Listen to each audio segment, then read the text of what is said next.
आज आपको मैं कुछ एंकर बोल्ट के बारे में बताऊंगा। मैं आज ये एक मशीन लेकर आया हूँ। मशीन तो नहीं है, ये टूल है। इससे हम टायर को चेंज करते हैं। तो जब हम इसको टायर को चेंज करते हैं तो इसको हमें फ्रश के अंदर लगाना होता है। फ्रश में लगाने का मतलब ये होता है कि ये जो हमारे पास ये बोल्ट है, ये बोल्ट मैं इसके अंदर यहाँ रखूँगा यूँ करके, और मैं इसको ज़मीन में लगाऊंगा। तो इसको मैं यहाँ पे टाइट करना है। तो इसको टाइट करने के लिए हमको जो है ये है anchor bolt, anchor drop in anchor कहलाते हैं ये। तो हमें इसको लगाना है। ये आमतौर पे इस तरह इसके अंदर टाइट हो जाता है। अच्छा, इसको अब लगाने का मैं आपको तरीका बताता हूँ कि ये कैसे लगते हैं। तो मैं आपको ये दिखाता हूँ कि ये मेरे पास एंकर, इसको ड्रॉप इन एंकर है। मुझे इसको लगाना है। तो मैं इसको कैसे लगाऊंगा, तो मैं इसको आपको सबसे पहले बता रहा हूँ। इसका साइज़ है 1.5 इंच। तो मैं इसको 1.5 इंच, तो ये इस तरफ रख के इस तरह इस निशान पे, और मैं थोड़ा सा इधर जो यानी थोड़ा सा ये ढीला है, यानी इधर इस हिस्से पे मैं सबसे पहले तो एक मार्किंग कर लूँगा यहाँ पे।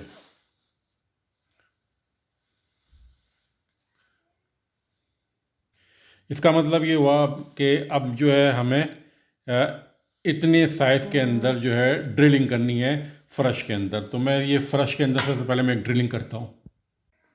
इसके अंदर आपको ये रेड कलर में ये चीज़ दिखाई दे रही है। इसके अंदर एक डॉवल पिन होता है। तो वो डॉवल पिन कैसे होता है वो मैं आपको यहाँ दिखा देता हूँ। ये है डॉवल पिन।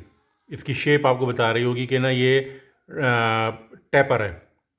तो ये जो चीज़ है इसके अंदर इस तरह जाएगी, और जब मैं इसको यहाँ से प्रेस करूँगा तो ये चीज़ आपको ये दिखाई दे रहा है। ये चीज़ें ये यूं करके एक्सपेंड हो जाएंगे और ये कंक्रीट को अंदर से पकड़ लेगा।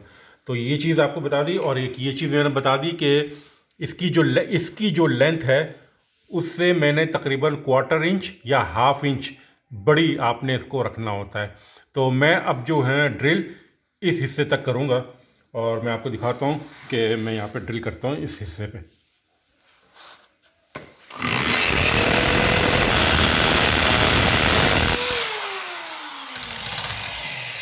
तो ये ड्रिल हो गई है। तो मैं अब इसको आपको दिखाता हूँ। इसको मैं ज़रा साफ़ कर दूँ।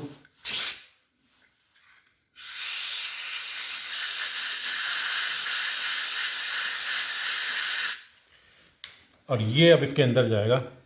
ये इसके अंदर मैंने देखते हैं कितना बना है इसका होल। जैसा हमने करना था इतना देख रहे हैं, आप देख रहे हैं ये बराबर आ गया इसके अंदर। तो अब ये इसके अंदर जाएगा, इसके अंदर। तो मैं अब इसको इसके अंदर हैमर करके इसको अंदर करता हूँ।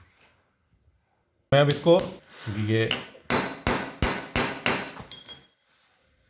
थोड़ा सा मैं स्क्रू लगा के, क्योंकि मुझे इसको और अंदर करना है।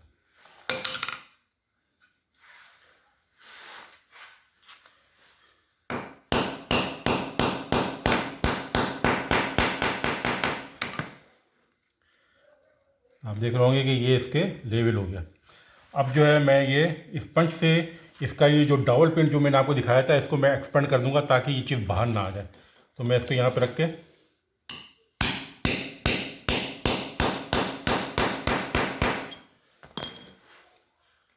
ये इसके अंदर है, ये पूरी आ गई।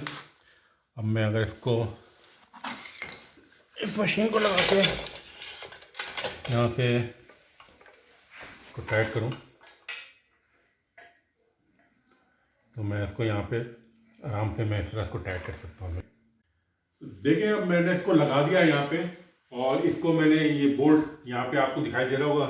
एक बोल्ट ये रहा, एक बोल्ट ये लगा दिया, एक यहाँ लगा दिया। ये अपना बिल्कुल रिजिड हो गया। जो बात मैं आपको बताना भूल गया वो मैं आपको बता दूँ कि आपके पास ये मुख्तलिफ़ किस्म के साइज़ के हो सकते हैं।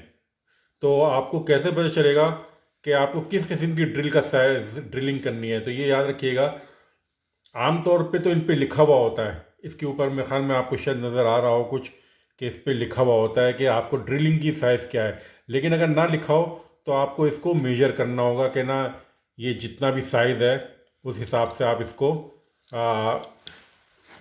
क्योंकि अगर 1/2 इंच है तो फिर आप 1/2 इंच का ड्रिलिंग लेंगे।